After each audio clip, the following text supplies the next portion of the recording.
آج میں الہدا public school میں آیا ہوں اور میں نے یہاں بچوں کو ٹائم کے حوالے سے بتایا ہے، وقت کی پابندی، وقت کی قدر، وقت کی اہمیت کا سمجھایا ہے۔ تو یہ بچی ہیں بسمہ شہزاد، سیکنڈ ایئر کی اسٹوڈنٹ ہیں۔ آئیے ہم ان سے پوچھتے ہیں کہ انہوں نے آج کیا سیکھا۔ میں نے آج یہ سیکھا کہ وقت کی قدر کیسے کرتے ہیں۔ جس طرح ہم صبح اٹھتے ہیں، ہمارے لیے آکسیجن بہت ضروری ہے، تو ہمیں صبح جلدی اٹھنا چاہیے، وقت پر ناشتہ کرنا چاہیے، وقت پر اسکول آنا چاہیے۔ صرف وقت پر نہیں، وقت سے پہلے اسکول آنا چاہیے، تاکہ اگر کوئی بھی حادثہ پیش آ جائے تو ہم اسکول لیٹ نہ پہنچے اور ہمیں کوئی ایکسکیوز نہ دینا پڑے۔ اگر ہم اسکول لیٹ پہنچیں گے تو ہمیں سزا ملے گی، فائن ملے گا۔ وہ تو سارے پورا کر لیتے ہیں، لیکن جو ایک عزت ہوتی ہے وہ آپ کی خراب ہو جاتی ہے۔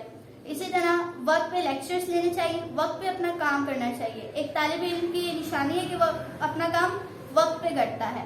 اسی طرح وقت پہ چھٹی ہو، وقت پہ جا کے آپ اپنا لنچ کریں، پھر کھیلنے کا وقت مقرر کریں، اور اسی طرح آپ ایک موبائل یوز کرنے کا بھی اپنا وقت مقرر کریں۔ رات کو ڈنر کا وقت الگ ہوگا اور سونے کا وقت الگ ہوگا۔ پہلے میں یہ نہیں کرتی تھی، لیکن انشاءاللہ اب اس لیکچر کے بعد میں یہ سٹارٹ کر دوں۔ بہت شکریہ۔